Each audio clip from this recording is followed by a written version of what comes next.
Welcome back to the Deep Dive. We're here, as always, to process a huge stack of source material and pull out the essential knowledge you need. Glad to be here. Today, we are doing a really deep dive into something monumental, an incident that fundamentally redrew the map for modern cybersecurity risk. We're talking about EternalBlue. Yeah, EternalBlue. That name alone, it should probably send a chill down the spine of anyone who works in IT or cybersecurity. It's infamous. Absolutely. And what we're looking at today, it's more than just a technical glitch or a bug. It's really this profound paradox of the cyber weapon. A paradox? How so? Well, think about it. You have this incredibly sophisticated tool, EternalBlue, developed very carefully, very meticulously by a major nation-state intelligence agency, the U.S. National Security Agency, the NSA. Right, for intelligence gathering. Yeah. Spying, essentially. Exactly, for strategic advantage, for national security objectives. But then, through a massive, unexpected leak, this very same tool becomes the engine, the fuel, for some of the most damaging, most costly global cyber attacks we've ever seen. WannaCry and NotPetya. That's the core tension, isn't it? The tool designed to protect, in theory, becoming the source of global chaos. Precisely. That's the paradox we need to unpack. Okay, so our mission today, looking through all this material, is to trace that journey from its origins deep inside classified NSA programs, through the leak, its public weaponization by, well, initially unknown actors, Right. and then into the huge geopolitical arguments, the legal battles, everything that followed. We need to dissect the tech, what made EternalBlue tick, why it was so effective. And how it enabled these worm-like behaviors, the self-spreading aspect is key. Yes, exactly. And maybe most importantly, we need to explain why the world was just so vulnerable. Why did these attacks hit so hard when, and this is the kicker, a patch was actually available? Months before, in fact. Months. That's the part that's just staggering. It is. And that's the critical insight, I think, for you, our listener, to really hold on to throughout this. The catastrophe wasn't because of some brand new, undetectable, alien technology threat. Right, not some zero-day nobody had ever conceived of before the attack hit. No, not really. I mean, EternalBlue exploited a zero-day initially, but the attack succeeded because the fix wasn't applied. The damage, the scale of it, was the direct result of a massive, widespread, almost systemic failure in basic foundational cybersecurity practices. Cyber hygiene, essentially. So bad habits on a global scale. You could put it that way. The NSA's leaked tool was the spark, maybe the accelerant, but the dry tinder was everywhere. All those unpatched systems, the flat networks, the outdated operating systems, they provided the perfect environment for the firestorm. Okay, let's start at the beginning then. Section 1. The genesis of the cyber weapon. Inside the NSA. Right, the origin story. So the core fact, the technical bedrock here, is that the EternalBlue exploit targeted a specific vulnerability, a zero-day flaw eventually cataloged as CVE 2017-0144. CVE 2017-0144. Okay.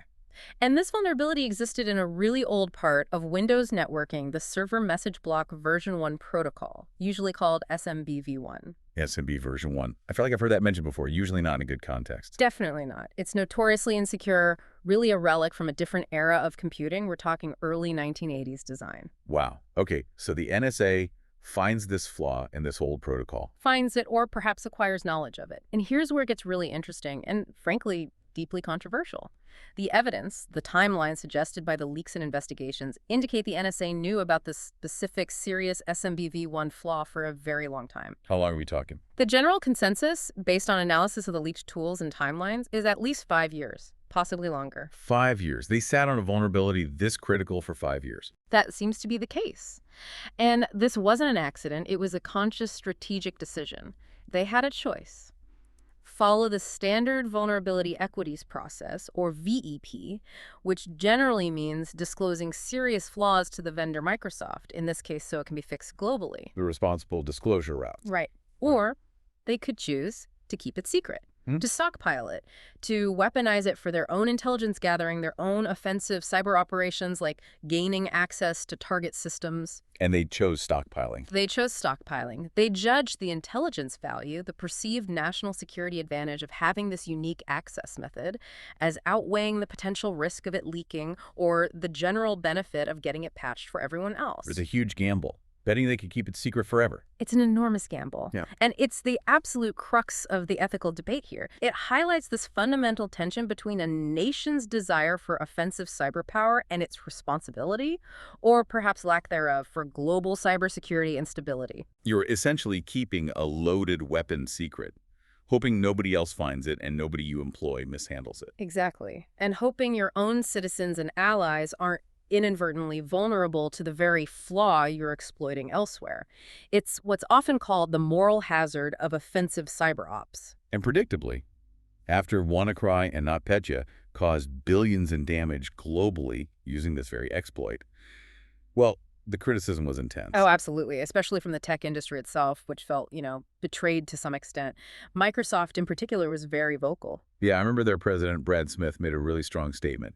He didn't just condemn the NSA's hoarding, he called for something specific. He did. He called for a digital Geneva Convention, a new set of international rules, basically, to govern cyberspace and specifically to stop governments from stockpiling these zero-day vulnerabilities. His argument being, His argument, which resonated widely, was that when governments hoard these vulnerabilities instead of disclosing them, they inevitably endanger their own citizens and global civilian infrastructure.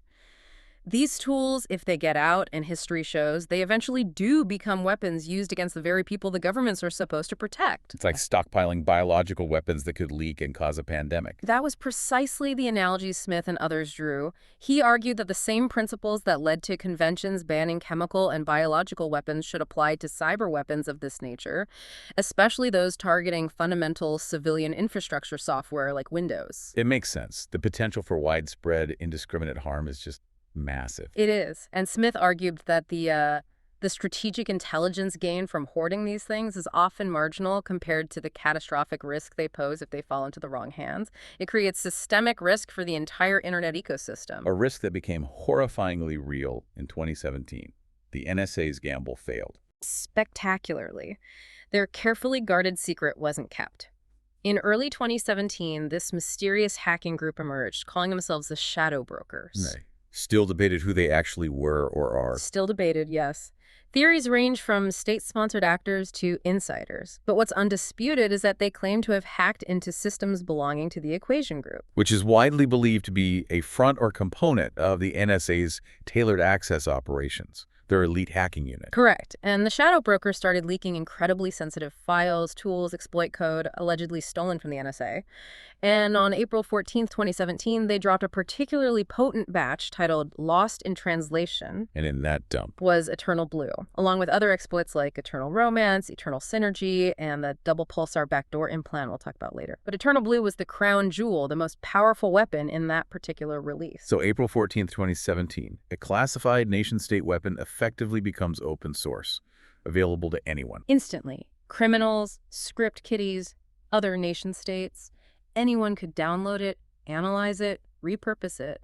It was a cybersecurity nightmare scenario realized, a watershed moment. But there's a crucial twist in the timeline here, something that makes the subsequent failure to patch even more baffling. Yes, this is absolutely critical. The leak happened April 14th, but Microsoft had already released the fix. How? If the vulnerability was a closely guarded NSA secret. Well, the prevailing theory, and it's strongly suggested by the timing, is that the NSA realized they'd been compromised before the Shadow Brokers leak. They knew their tools were out or about to be out. So they tipped off Microsoft. Quietly. Allegedly, yes. Sometime likely in February or early March 2017, the NSA is believed to have contacted Microsoft and warned them about this specific SMB-v1 vulnerability, the one exploited by EternalBlue, likely without revealing the full context or the tool itself. Just, you need to fix this specific thing urgently. Giving Microsoft a heads up so they could develop and release a patch before the weapon itself became public knowledge. Exactly. And Microsoft moved fast. They issued Security Bulletin MS-17-010 on March 14th, 2017, Patch Tuesday. March 14th, so a full month. 30 days before the Shadow Brokers leak on April 14th made EternalBlue public. 30 crucial days. That window is everything. It highlights the intense dilemma perfectly. 5+ years of secrecy for national security advantage, then a sudden, urgent push to patch for global cybersecurity just before the public finds out why. But it raises the huge question. If the patch, MS-17-010, was available for a whole month before the leak and nearly 2 months before WannaCry hit in May, Right. Why didn't everyone just install it? Why was the world still so vulnerable? That's where we collide with the messy reality of enterprise IT. Patching isn't always simple, especially not critical patches across large, complex global organizations. What are the barriers? It sounds simple. New patch comes out, you install it. If only. First, there's awareness. Did the right people even know how critical this specific patch was? Remember, the reason it was critical, EternalBlue, wasn't public knowledge yet. It was just one of many patches released that month. So it might not have been flagged as drop everything and install this now. Precisely. Second, testing. Large organizations, especially those with critical infrastructure like hospitals or factories or financial systems, can't just blindly deploy patches. They have to test them first to make sure they don't break other essential applications or systems. Compatibility issues. The fear of the fix being worse than the disease short term. Exactly. Testing takes time, resources, dedicated environments. Third, legacy systems. Many organizations were still running older, even unsupported operating systems like Windows XP or Server 2003, especially for specific critical functions. They might not have had a straightforward patching path or feared breaking very old software. And fourth. Just sheer operational inertia and lack of resources. Many IT departments are understaffed, overworked. Rolling out a patch globally across thousands, maybe tens or hundreds of thousands of machines, requires automation, planning, and manpower that many organizations simply didn't have sufficiently robust systems for. They might have patch cycles that are quarterly, not monthly. So even with a 30-day head start for Microsoft, the complexity, the fear, the legacy debt, and the operational drag meant millions of systems worldwide simply didn't get MS-17-0 installed in time. That's the unavoidable conclusion. Microsoft's quick action, prompted by the NSA's tip-off, was necessary but ultimately insufficient because the global IT ecosystem wasn't agile enough to absorb and implement that critical fix within that crucial window. The vulnerability remained wide open. Okay, that sets the stage perfectly. The weapon is developed, hoarded, leaked, and a patch is available but not widely applied. Let's move to Section 2, the technical side, and the two devastating campaigns that followed. First, the vulnerability itself. SMBv1. Right. Server Message Block Protocol, version 1. We need to understand why this specific protocol was the weak link. Give us the basics. What does SMB even do? So SMB is fundamental to how Windows computers interact on a network. It's the protocol that allows you to, share files, access printers, communicate between machines in a domain. It's been around forever. And version 1? Version 1 dates back to the early 1980s. IBM designed it initially, then Microsoft adopted and heavily modified it. But the key thing is, security wasn't the top priority back then. Networking was new. The internet as we know it didn't exist. Threats were different. The protocol was designed for, let's say, more trusting environments. Less hostile environments than the modern internet. Infinitely less hostile. And over the decades, while newer, much more secure versions like SMBv2 and SMBv3 were developed and became the standard, SMBv1 support was often kept around for backwards compatibility. For those legacy systems we talked about. Exactly. Old software, old hardware, embedded systems like in manufacturing or medical devices, sometimes even things like network scanners or old NAS devices, might only speak SMBv1. So organizations often left it enabled network-wide just in case something needed it, even if 99% of their systems were using newer versions. A classic case of prioritizing compatibility over security. Textbook case. Now, the specific flaw EternalBlue exploited, CVE 2017-0144, was technically categorized as an improper input validation flaw, specifically related to how SMBv1 handled certain transaction requests. Improper input validation. That sounds abstract. Let's try that analogy again. How did EternalBlue actually use this flaw to take over a machine? Okay, think of the SMBv1 server process on a target machine listening for requests. It expects certain types of messages or packets to arrive structured in a particular way with data fields of expected sizes. Let's say it has a specific memory buffer, like a mailbox, allocated to temporarily hold data from an incoming request. This mailbox is a fixed size. Designed to hold, say, 50 characters, like you said before. Right. Now, improper input validation means that the code doesn't properly check the actual size of the data arriving in certain types of specially crafted packets before trying to copy it into that fixed size mailbox. So it doesn't look before it leaps, basically. Exactly. EternalBlue works by sending a malicious packet containing far more data than the buffer was designed to hold. Maybe 500 characters worth of data aimed at that 50-character mailbox. And the system tries to stuff it all in anyway. It tries, and the excess data, the extra 450 characters, has to go somewhere. It overflows the intended buffer and starts overwriting adjacent memory locations. This is the classic buffer overflow or buffer overrun. Okay, so data spills out. Why is that catastrophic? Because the attacker doesn't just send random overflow data, they carefully craft that overflowing data to contain malicious code, shellcode, essentially.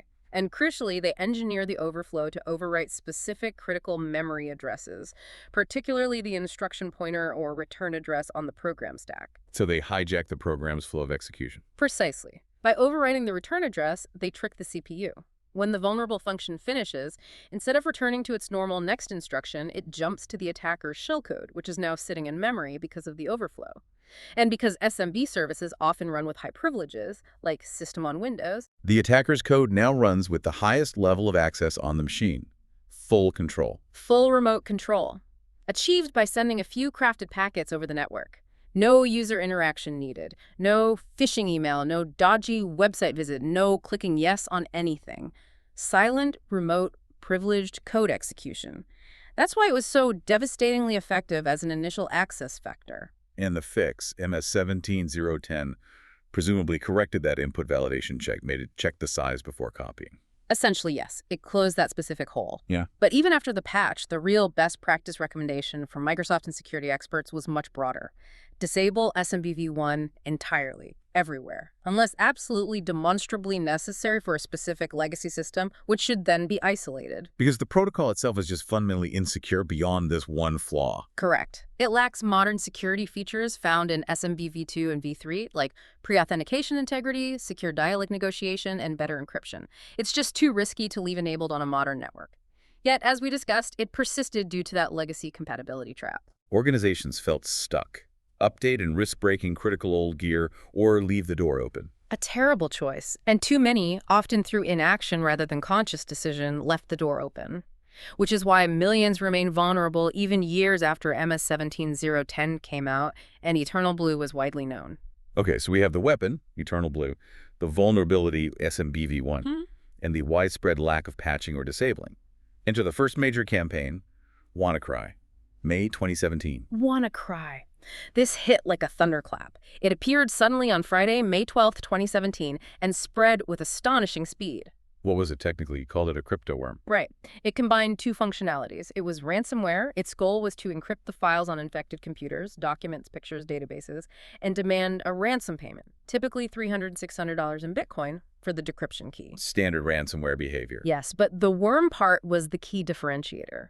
Unlike most ransomware at the time, which spread via email attachments or malicious downloads requiring user action, WannaCry had its own built-in propagation mechanism. Using EternalBlue. Primarily, yes.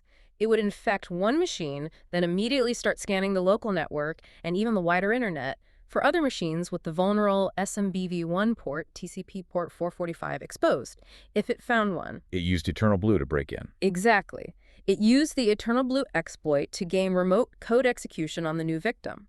But then, critically, it deployed another leaked NSA tool to actually install and run the ransomware payload. Ah, the other tool you mentioned earlier. Double Pulsar. This was essentially a backdoor implant, also leaked by the shadow brokers alongside EternalBlue. Think of EternalBlue as the battering ram to break down the door, and Double Pulsar as the agent slipped inside to establish persistent control and deliver the main payload. So EternalBlue for entry, Double Pulsar for payload delivery and persistence. That's a good way to think about it. Yeah. Double Pulsar ran in kernel mode, the deepest, most privileged level of the Windows operating system. This made it very stealthy and powerful.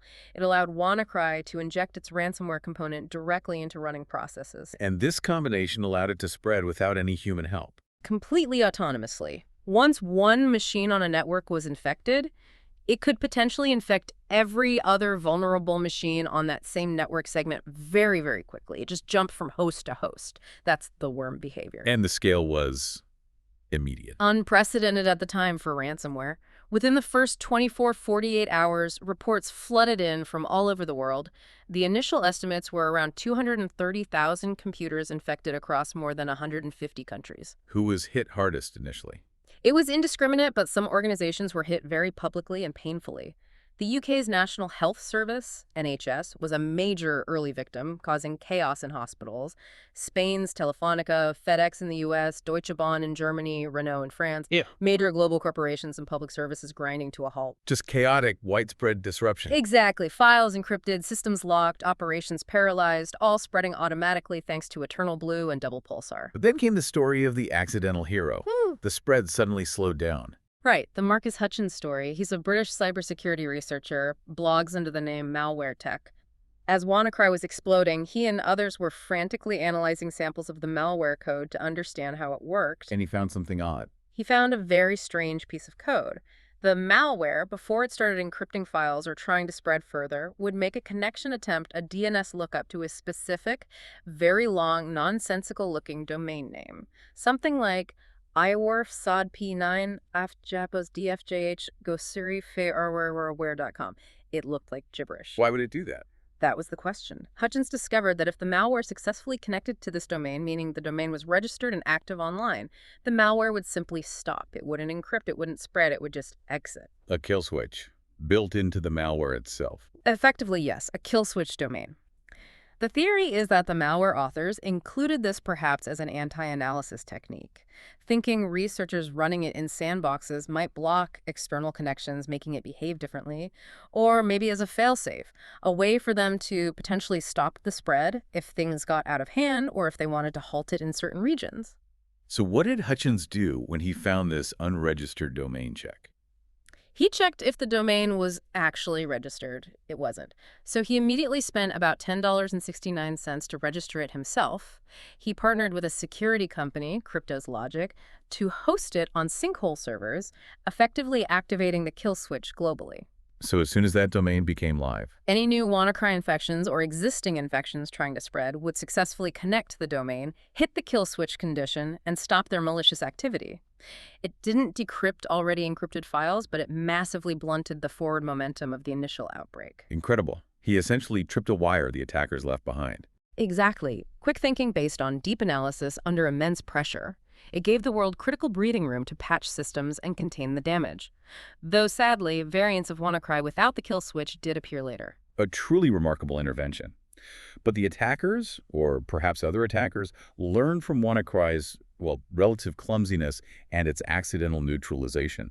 Because just over a month later, June 2017, something far worse appeared. Yeah. NotPetya.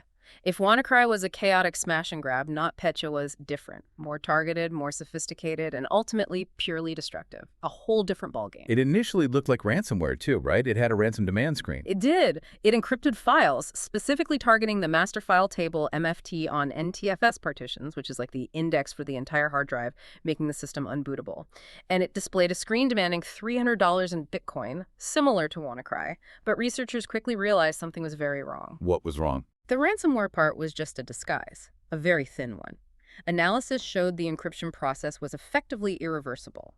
The mechanism to actually associate a payment with a specific victim's decryption key was flawed or entirely missing. There was no way for the attackers, even if they wanted to provide a working decryption key. So it wasn't ransomware at all, it was a wiper. Precisely. A wiper designed to look like ransomware. Its sole purpose was data destruction on a massive scale, irreversible destruction.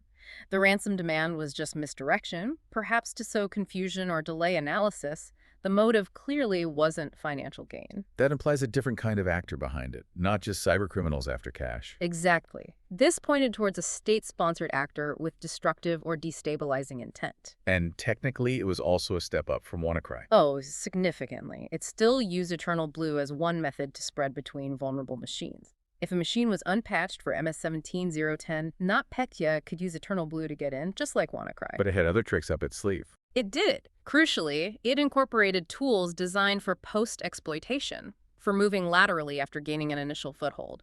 The most notable was Mimikatz. Mimikatz. That's another infamous name in security circles. What does it do? Mimikatz is an open-source tool originally developed to experiment with Windows security, but it's incredibly effective at extracting credentials, plaintext passwords, hashes, Kerberos tickets directly from the memory of a compromised Windows machine, particularly from the LSAS process, Local Security Authority Subsystem Service. So once NotPetya got onto one machine, say, via EternalBlue. It would run Mimikatz to steal any administrator credentials stored in that machine's memory. Perhaps a domain administrator had logged into that machine recently. And once it had those powerful credentials, It could then use those legitimate credentials to spread to other machines on the network using standard Windows protocols like PSEC or WMI. It could authenticate as a valid administrator. So this is the key difference. WannaCry spread only via the EternalBlue vulnerability. If you were patched, you were safe from WannaCry's spread. But NotPetya could spread even if your machine was patched against EternalBlue, as long as it could steal admin credentials from somewhere else in the network and use them to log into your patched machine. Exactly. This made it far more resilient and capable of spreading deeper within organizations, even those that had applied the MS-17010 patch, but had poor internal credential hygiene or weak network segmentation. It bypassed the patch using stolen keys, essentially. A multi-pronged attack. Yeah. Exploit the unpatched, steal credentials from the compromised, use credentials to hit the patched. Precisely. It also used the Eternal Romance exploit, another SMBv1 flaw leaked by the shadow brokers, as an alternative entry method. It was a more complex, robust, and ultimately more devastating package. And its initial point of entry into the world wasn't random internet scanning like WannaCry. It was targeted. Highly targeted and very clever. The initial infection vector was traced back to a supply chain attack involving a Ukrainian software company called EmiDoc. EmiDoc? What's that? It's a very popular, widely used, and in fact, legally mandatory accounting and tax filing software for businesses operating in Ukraine. Think QuickBooks or Sage, but with official government integration. Estimates were that something like 80% of Ukrainian businesses used it. Mandatory software. A perfect target. An absolutely perfect choke point. The attackers managed to compromise EmiDoc's update servers. They then Trojanized a legitimate software update for EmiDoc, embedding the NotPetya malware within it. So businesses trying to stay compliant and update their tax software. Unknowingly downloaded and installed NotPetya directly onto their systems via a trusted, legitimate channel. It bypassed firewalls, bypassed security software that trusted EmiDoc updates. A brilliantly insidious delivery mechanism. And because Ukraine has so many international business ties? It quickly spread beyond Ukraine. Companies with offices or operations in Ukraine got infected via the EmiDoc update, and then the malware used EternalBlue and the stolen credentials, Mimikatz, to jump from their Ukrainian networks to their global corporate networks. So let's contrast them clearly based on the sources. WannaCry, attributed to North Korea, Lazarus Group, motive seemingly financial, though botched, impact in the hundreds of millions, accidentally neutered by a kill switch. Right. NotPetya, attributed to Russia, GRU Sandworm, motive clearly destructive destabilizing, initially targeting Ukraine, used multiple propagation methods, including stolen credentials, no kill switch, impact assessed at over $10 billion. That's the stark contrast. NotPetya was WannaCry's far more dangerous, deliberate, and destructive evolution. It learned all the lessons. Okay, the technical picture is clear, the campaigns are clear. Let's pivot back to Section 3. The systemic failure. Why was the impact so bad? We touched on patch launchers. Yeah, and it really can't be overstated. The single biggest reason these attacks caused billions in damage is that organizations failed to apply the MS-17010 patch. It was available. For WannaCry, 2 months' notice. For NotPetya, nearly 4 months. It wasn't a surprise zero-day attack in that sense? Not for the victims hit after March 14th. The failure was purely operational.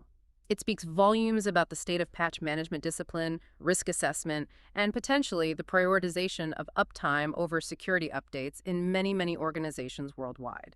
It was a failure of basic blocking and tackling in IT security. And compounded, as we said, by the legacy system problem. Windows XP, Server 2003.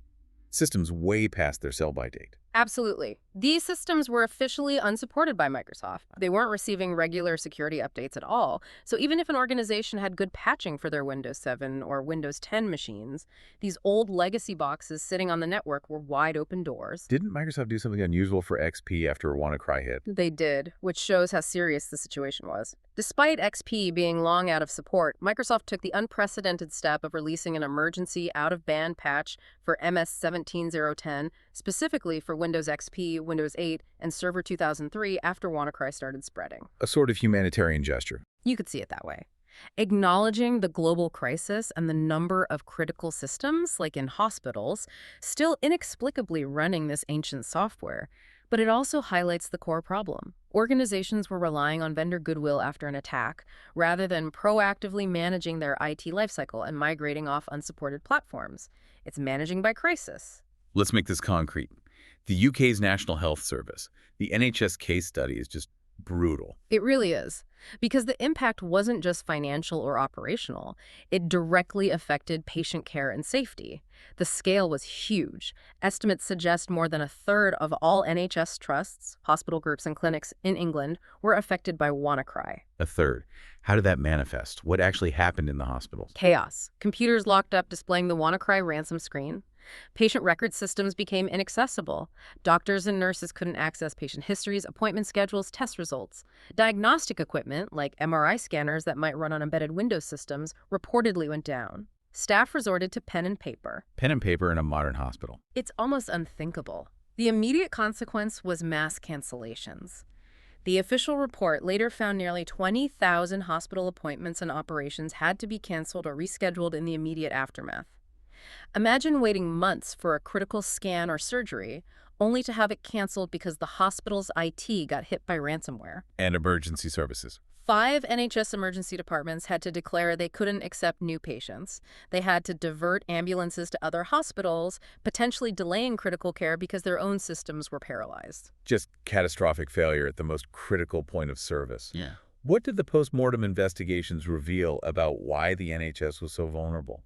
Several things. 1, yes, the widespread use of outdated systems, including Windows XP, which they knew was a risk but hadn't fully mitigated.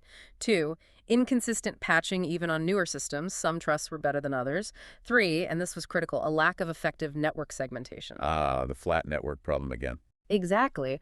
Once WannaCry got into one machine within an NHS trust network, there were often few internal firewalls or barriers to stop it spreading rapidly to hundreds or thousands of other machines within that same trust. PCs, servers, potentially even connected medical devices. So one infection point could take down a whole hospital system. Effectively, yes. And 4th, the investigations highlighted a real lack of a unified, tested, national incident response plan for a cyber attack of this scale. How so? Well, reports described confusion about who to report the incident to. Some trusts called their local police, others contacted NHS Digital, the central IT body, others tried to handle it internally. There wasn't a clear practice playbook for when cyber disaster strikes, do A, B, and C. Yeah. This led to delays in communication, coordination, and getting effective remediation advice out quickly. It amplified the disruption. So a perfect storm. Old systems, patchy patching, flat networks, and no practiced emergency plan. Pretty much sums it up. A systemic failure exposed by a leaked exploit. Beyond patching and legacy systems, let's revisit those other missing controls that enabled the spread, especially the lateral movement, network segmentation you mentioned. Yeah, the flat network issue was huge for both WannaCry and NotPetya. The lack of internal segmentation, using things like virtual local area networks, VLANs, and internal firewalls to divide the network into smaller, isolated zones, was a massive contributor to the speed and scale of the spread. Explain that a bit more. How does segmentation help? Think of it like fire doors in a building. A flat network is like one giant open warehouse. If a fire starts in one corner, one PC gets infected, it can spread everywhere instantly. A segmented network is like a building divided into rooms and floors by fire doors, internal firewalls, VLAN rules. If a fire starts in one room, the doors contain it, giving firefighters time to respond before the whole building burns down. So if a hospital had segmented its administrative PCs from its critical care systems or its diagnostic imaging network, then an infection starting on an admin PC might have been contained within that segment, unable to jump directly to the MRI machine or the patient records database. The blast radius would have been much smaller. It wouldn't necessarily stop the initial infection, but it drastically limits the spread. makes sense, containment. Critical for resilience. But segmentation can be complex to implement and manage, especially in older networks. It requires planning and expertise. Many organizations simply hadn't invested in it properly. And the other key failure, especially highlighted by NotPetya's use of mimikatz. Privilege management. Or rather, the lack of it. The principle of least privilege. Meaning users and service accounts should only have the absolute minimum permissions necessary to do their job. An administrator account should only be used for administrative tasks, not for checking email or browsing the web on a standard workstation. Service accounts used by software shouldn't have domain admin rights if they only need local access. And NotPetya exploited the fact that this principle was often ignored. Absolutely. It succeeded in spreading via stolen credentials because it was common to find high-privilege credentials, like domain admin passwords or hashes, cached in the memory of regular workstations or servers where they shouldn't have been. An admin logs into a workstation for a quick fix. Their powerful credentials get stored in memory. Mimikatz run by NotPetya grabs them, and suddenly the malware has the keys to the entire kingdom. Even if that workstation itself wasn't vulnerable to EternalBlue. Correct. The credential theft bypassed the need for the exploit on subsequent hops. It showed that patching alone wasn't enough. You also needed strong internal controls over who has access to what and where those powerful credentials are used and stored. Okay, let's synthesize this for the listener. If an organization wanted to prevent or massively mitigate attacks like WannaCry and NotPetya, what were the absolute key controls they needed, the non-negotiables? All right, the essential checklist based on everything we've seen. Robust, automated patch management, applying critical patches like MS-17, 010, 010, quickly and reliably, ideally automated. Aggressive migration from end-of-life systems. Get rid of Windows XP, Server 2003, anything unsupported. If you absolutely can't, isolate it completely from the main network. No excuses. 3. Mandatory network segmentation. Implement internal firewalls, VLANs. Break up the flat network, contain the blast radius. Assume compromise will happen somewhere. Limit how far it can go. 4. Strict privilege management. Enforce least privilege. Audit admin accounts. Use tools to prevent credential theft or limit credential caching, like Credential Guard in newer Windows. Don't use domain admin accounts for daily tasks. And finally, 5, something we haven't stressed as much yet. Reliable, tested, offline backups. This is crucial for recovery. Backups need to be frequent, they need to be tested regularly to ensure they actually work, and critically, they need to be offline or immutable. Offline meaning air-gapped? Ideally air-gapped, physically disconnected, or at least logically separated, in a way that ransomware spreading across the network cannot reach and encrypt the backups too. Immutable means the backups cannot be altered or deleted, even by an administrator account that might get compromised. If your backups get encrypted along with your main data, you're truly sunk. So patching, sunsetting old systems, segmentation, least privilege, and offline immutable backups. The core 5. If most organizations had implemented even, say, 3 or 4 of those 5 rigorously, the global impact of WannaCry and NotPetya would have been a fraction of what it was. It really boils down to executing the fundamentals well. Okay, Section 4. The attacks happened, the damage was done.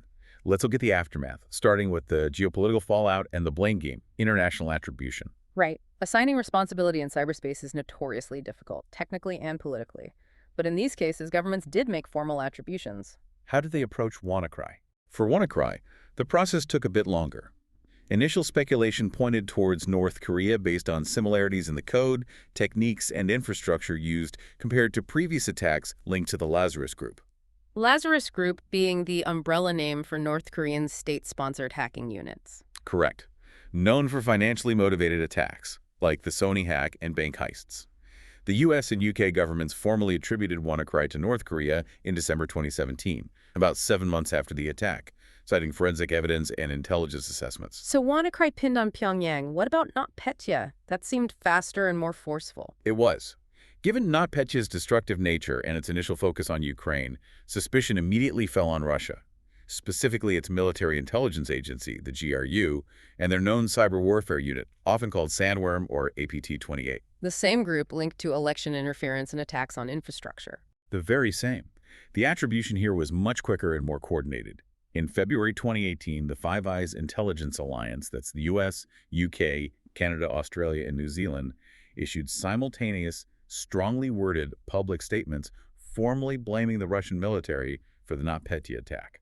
A coordinated Five Eyes statement like that is pretty rare, isn't it? It's significant. It signals a high degree of confidence in the attribution and a unified political stance. They didn't just say Russia. They specifically said the Russian military and the GRU. They framed it not just as hacking, but as reckless, indiscriminate, and part of Russia's ongoing destabilization efforts against Ukraine, which spilled over disastrously to the rest of the world. So elevating it beyond cybercrime to an act of state aggression with global consequences. Precisely. It set a major precedent for holding nation-states publicly accountable for such destructive cyber operations, even those disguised as something else. Now, that public attribution had unexpected consequences in the corporate world, specifically in insurance. Let's talk about the Merck case. This became huge. It really did. Merck, the giant American pharmaceutical company, was hit incredibly hard by NotPetya. They weren't the initial target in Ukraine, but the malware spread into their global network, causing massive disruption to manufacturing, research, and sales. How much damage did they suffer? Their own estimate, which they filed in their insurance claim, was around $1.4 billion, just staggering losses for one company. $1.4 billion. Okay. So they file a claim under their property and cyber insurance policies with their insurer, Ace American. Standard procedure, right? You'd think so. But Ace American denied the claim, completely rejected it. On what grounds? On the grounds of the policy's act of war exclusion clause. This is a standard clause in most property insurance policies, designed to exclude coverage for damages caused by traditional kinetic warfare bombs, invasions, etc. And the insurer argued NotPetya qualified as an act of war. Exactly. Their argument was the U.S. government, along with the U.K. and others, the Five Eyes, has formally attributed this attack to the Russian military, the GRU. Therefore, it was a hostile act by a sovereign military force akin to an act of war, and thus excluded from coverage under the policy's war exclusion clause. Wow. So the government's geopolitical statement was being used by an insurance company to deny a massive claim from a victim of that very state action. That was precisely the situation. It created a huge legal and existential battle for the cyber insurance industry. If insurers could invoke the war exclusion every time an attack was attributed to a nation-state which covers most major cyber incidents, then what was the point of cyber insurance for state-sponsored threats? The coverage would be illusory. Merck obviously fought this denial. Where did the case go? They sued Ace American in the New Jersey Superior Court, and the court's ruling, delivered in late 2021 and held on appeal, was absolutely landmark. What did the court decide? The court sided decisively with Merck. It ruled that the traditional act of war exclusion, as written in Merck's policy, did not apply to the NotPetya attack. What was the court's reasoning? Why didn't it count as an act of war, even if launched by a military? The court's reasoning had a few key pillars. First, they looked at the historical context and typical understanding of war exclusions. They were intended for large-scale, conventional armed conflict between nations. Second, they noted that NotPetya, while hostile, didn't resemble traditional warfare. Merck wasn't a military target, it was collateral damage.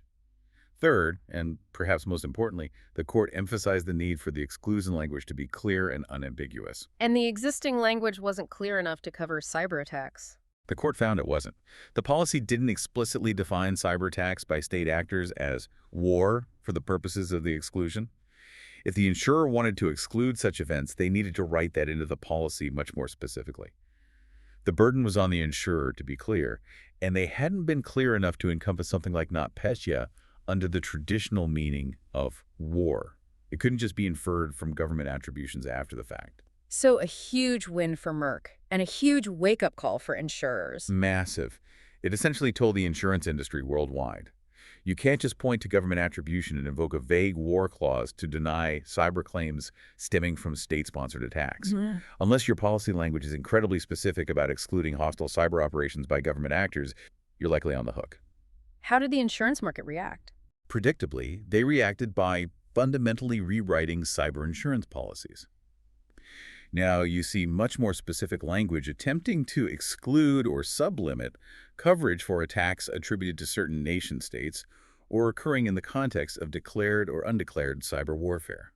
Premiums have skyrocketed, coverage limits have often decreased, and the underwriting scrutiny is far more intense. The Merck ruling reshaped the entire cyber risk transfer landscape. It really highlights the difficulty of applying old legal concepts to new technological realities. Absolutely. War, attribution, damage, they all mean different things in the cyber domain. And the sheer scale of the financial damage underscores why this insurance battle was so critical. We mentioned Merck's $1.4 billion. And the overall White House estimate for NotPetya was over $10 billion globally. WannaCry was less, maybe hundreds of millions to a low billion, but NotPetya's destructive nature hit supply chains much harder. Can you give us another concrete example of that impact? The Maersk story is often cited. Maersk, the Danish shipping giant, at the time the world's largest container shipping company. They were absolutely crippled by NotPetya. They weren't an initial target either, but they had operations linked to Ukraine, likely through MEDOC or infected partners. What happened to them? The malware spread through their global network like wildfire. It reportedly infected something like 45,000 PCs and 4,000 servers across their entire worldwide operation. Port terminals couldn't process containers, booking systems went down, logistics ground to a halt. They essentially had to reinstall their entire global IT infrastructure from scratch. How do you even do that for a company that size? Heroic efforts by their IT team, working around the clock for weeks. They famously credited having one single domain controller intact in Ghana, offline due to a power outage, which helped them rebuild the core network. But the financial hit was immense. What was the estimated cost for Maersk? Maersk themselves estimated the cost in lost revenue and remediation at between $200 million and $300 million.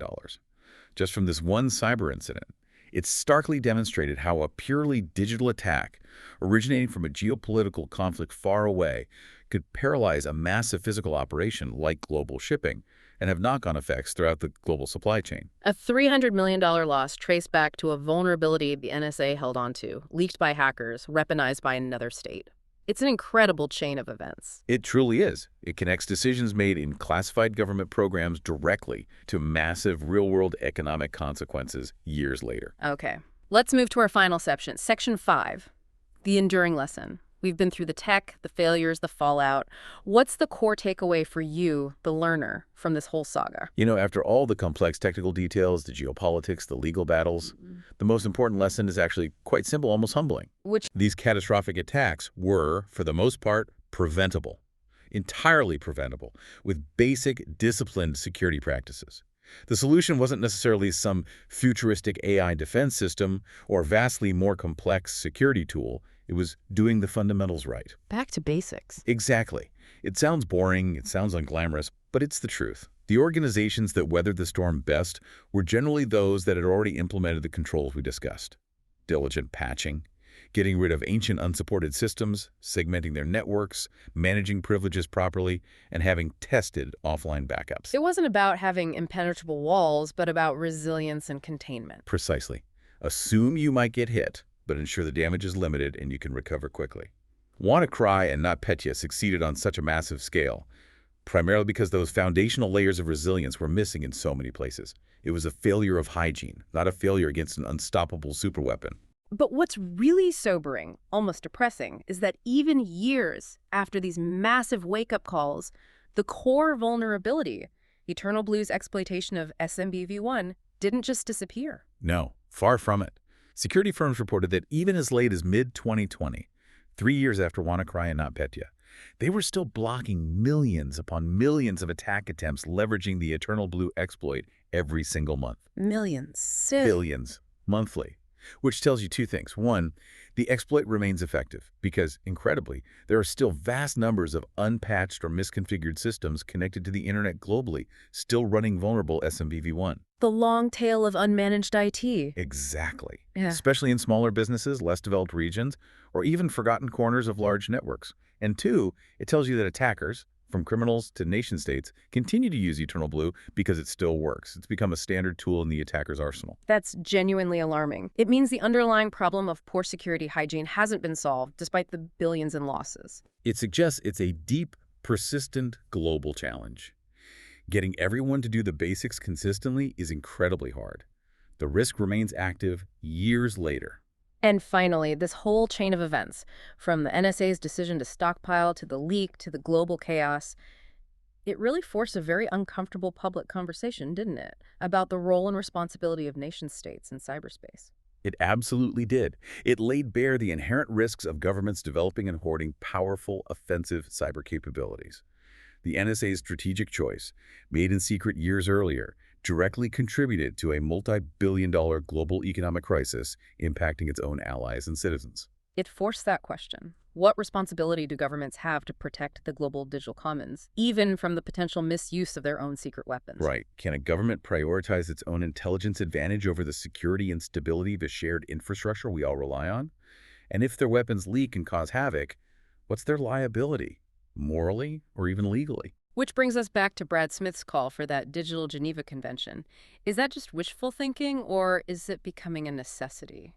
Well, it certainly gained traction as a concept. The realization is dawning that unlike traditional weapons, cyber weapons can proliferate instantly, globally, and be turned against civilian targets indiscriminately by almost anyone once leaked. The potential for uncontained escalation and collateral damage is immense. Whether nations, especially those heavily invested in offensive cyber programs, will ever agree to binding limitations, that remains a huge open question. There's intense resistance.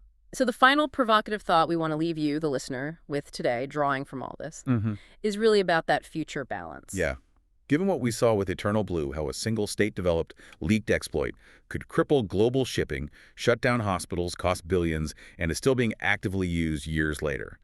How long can the international community afford to delay establishing some kind of clear, binding rules of the road for the development, stockpiling, and use of these potent cyber weapons? What's the real long-term cost of continuing to prioritize national offensive advantage over collective global cybersecurity? Are we just waiting for the next EternalBlue, potentially even more damaging, to force our hand? That's the crucial question. Governments, corporations, and frankly, all of us as citizens reliant on this infrastructure need to grapple with. Because the evidence suggests that without stronger norms and controls, the next global cyber catastrophe isn't a matter of if, but when.